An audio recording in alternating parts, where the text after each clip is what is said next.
Hey everyone, it's me Hamza and you are watching HTDX. Welcome back to the channel buddies। कैसे हैं आप सब? ठीक ठाक हैं? तो आज हम बात करने वाले हैं एक ऐसे टाइटल की जो पढ़ के हमने कहा कि क्यों कंपैरिजन किस बात का हो रहा है। टाइटल ये है कि हमारी सारी बैंक से एक तरफ और इंडिया का सिर्फ एक बिजनेसमैन गौतम अदानी साहब की बात हो रही है। अडानी साहब आपको पता है कि इस वक्त one of the richest persons not in India but in world. और रतन टाटा की तो बात ही अलग है ना। अभी टाटा बिरला अंबानी इनकी बात नहीं हो रही, अभी अडानी की बात हो रही है। तो देखते हैं कौन है जो ये कंपैरिजन कर रहे हैं और फिर देखते हैं, शुरू करते हैं। 3 2 1 जय हिंद दोस्तों, very warm welcome to Hindustan special channel. जैसा ओके। कि दोस्तों आपने क्लिप में देखा, पाकिस्तानी मीडिया ये चर्चा करा है कि हम भारत से हर वक्त कंपेयर करने की कोशिश करते हैं, लेकिन आज भारत का सिर्फ एक बिजनेसमैन की संपत्ति हमारे पूरे पाकिस्तान के फॉरेन एक्सचेंज रिजर्व से सही कहीं बात। ज्यादा है। पाकिस्तान भारत के अरबपतियों को देख काफी हैरान परेशान है। दूसरी तरफ पाकिस्तान के फॉरेन एक्सचेंज रिजर्व अब 4 मिलियन से भी कम के रह गए हैं। जी। पाकिस्तान दिवालिया होने सवा के चार बिल्कुल बिलियन करीब है और पाकिस्तान की कोई भी टेक्निकली देश डिफॉल्ट है। मदद करने को करीब तैयार समझ। नहीं है। दरअसल पाकिस्तान आज अपनी गलत नीतियों की वजह से ही इस हाल में है। पाकिस्तान ने तरक्की की राह को ना चुनकर आतंकवाद को बढ़ावा देने का रास्ता चुना और यही पाकिस्तान की पॉलिसी उसे ले डूबी। आज गले पड़ गई पाकिस्तान गले। दूसरे देशों से मदद के लिए गुहार लगा रहा है और कभी आईएमएफ तो गुहार कभी पुकार। सऊदी अरेबिया से मदद की उम्मीद कर रहा है। वो अब दिन इंडिया को देखिए। छोड़ दें। ओह, इंडिया के ये इंडिविजुअल्स हैं या इंफरादी महाशय। तौर पे उनके बंदों के साथ अपने मुल्क की इकोनॉमी का आप मुकाबला कर लें। अच्छा। इंडिया में एक आदमी है गौतम अदानी। इसकी जो नेटवर्थ है ना, इमरान रियाज जो खान। पैसा इसके पास है, पाकिस्तान के कौमी खजाने के अंदर जो पैसा पड़ा हुआ है ना, वो 5.6 अरब डॉलर लगा लें आप। बहुत ज्यादा मैं बढ़ा के बता रहा हूं आपको। 5.6 अरब डॉलर पाकिस्तान के कौमी खजाने में पड़ा हुआ है ज़र मुबादला के ज़खायर में, और 150 अरब डॉलर का ये अकेला बंदा मालिक है। कहां मुकाबला करेंगे हम बात करते हैं मुकाबला करने की, हम बात करते हैं ये कर देंगे वो कर देंगे ऐसे कर देंगे आंख निकाल देंगे। कैसे निकाल देंगे भाई? वो गौतम अदानी को आप देखें, वो अकेला इंडियन 150 अरब डॉलर का मालिक है। मुकेश अंबानी 88 अरब डॉलर का मालिक है। और ये सारस पूनावाला चौथे नंबर पे 21.5 अरब अमरीकी डॉलर के मालिक हैं। शिव नदर ये जनाब 21.4 अरब अमरीकी डॉलर के मालिक हैं।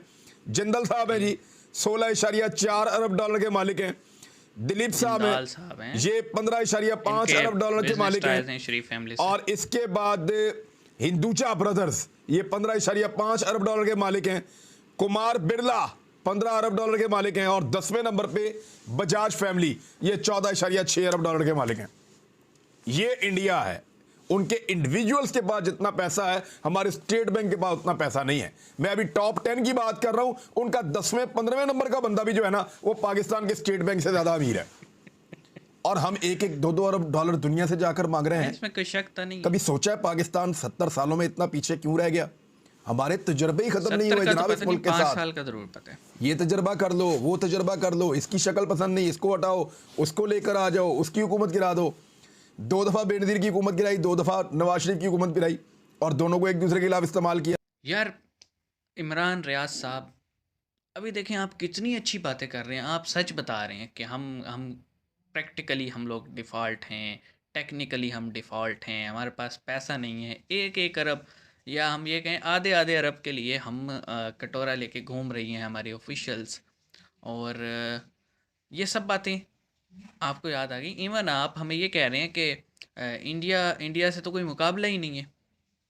जो चीज़ हम कहते थे, जिस पे आप हमें कहते थे कि हम सबमिसिव बन रहे हैं, ऐसी बात नहीं थी। हम प्रैक्टिकल हो रहे थे। जब पीटीआई तहरीक इंसाफ हुकूमत में थी, और उससे पहले जब नवाज शरीफ का पहला दौर भी दूसरा दौर भी जब भी थे, इन्होंने बल्कि तीसरा दौर भी, इन्होंने हमेशा इंडिया से टाइज़ बढ़ाने की बात की थी, बायलैटरल टाइज़। और जिंदाल साहब से तो उनके वैसे भी बिजनेस टाइज़ हैं। तो आप उन्हें कहते थे इंडिया का जो यार है वो गद्दार है। आपके बहुत सारे शोज़ हैं। उसके बाद मिस्टर खान साहब आए और आप उनके काइंड ऑफ सरकारी तर्जुमान हैं और पार्टी तर्जुमान हैं, लेकिन उन्होंने सर 25 बिलियन डॉलर पाकिस्तान के कर्जे में इजाफा किया है 3.5 साल में। उस वक्त आपने क्यों नहीं उन्हें ये बातें बताई कि इंडिया के इंडिविजुअल्स इतने पैसे वाले हैं, आप इंडिया से टाइज क्यों नहीं बनाते?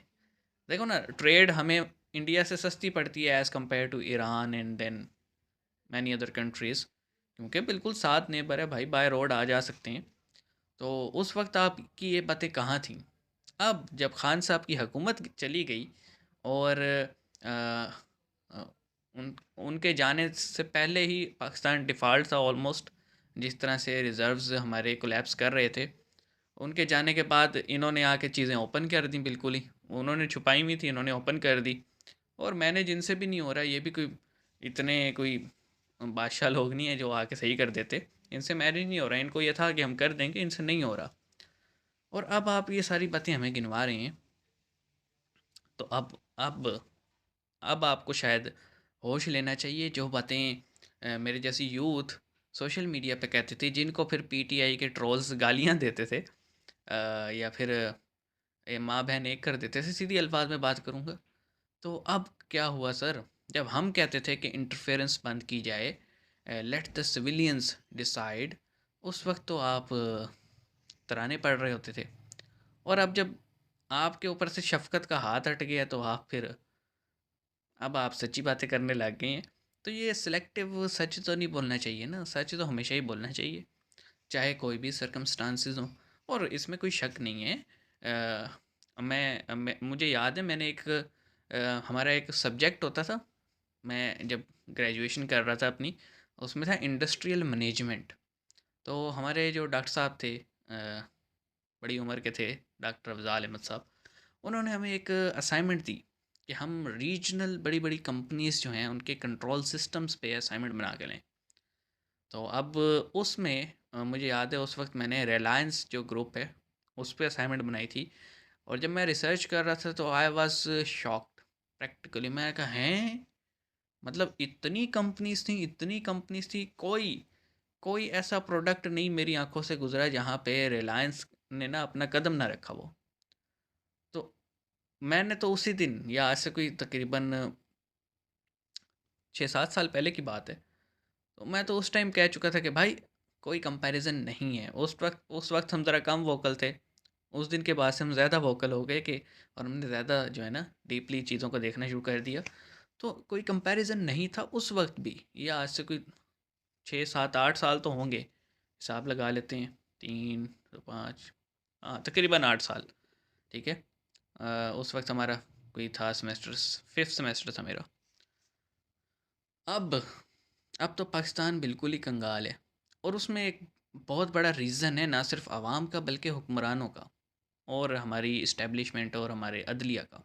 देखें ना, एक जज रिटायर होता है, उसको पर्सनल कुक मिलता है, शेफ़ मिलता है, 2 मेड मिलती हैं, पूरे महीने के लिए पेट्रोल मिलता है, एक गाड़ी मिलती है, बंगला मिलता है। ये उस जिस मुल्क में है जिसके पास खाने को पैसे नहीं हैं।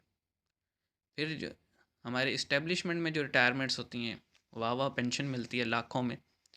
और फिर हमारे जो ब्यूरोक्रेसी है, पेंशन उनकी देख लें, या उनको जो पेंशन तो चलो, एक बंदे ने 25 साल सर्विस दी है उसका राइट बनता है, लेकिन पेंशन के अलावा जो इधर उधर से चीज़ें उसे दी जा रही हैं वो तो ना दो यार।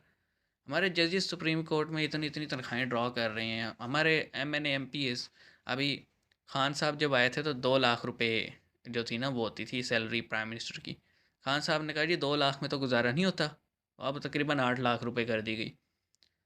और फिर ये आए, हमें उम्मीद थी ये आएंगे, ये वापस उसको अंडू करेंगे, वापस 2 पे लेके जाओ, कुछ नहीं किया। तो ये उस मुल्क की है हालत जहाँ पे हालात ऐसे हैं। पार्लियामेंट देख लें, पार्लियामेंट ऐसे महल की तरह बना रखी है।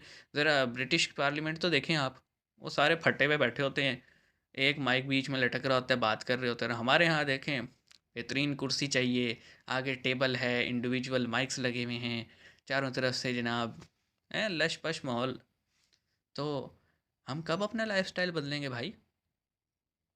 पहले अपने खर्चे कम करो, पहले खुद पे इम्प्लीमेंटेशन करो, फिर आवाम पे टैक्स लगाओ।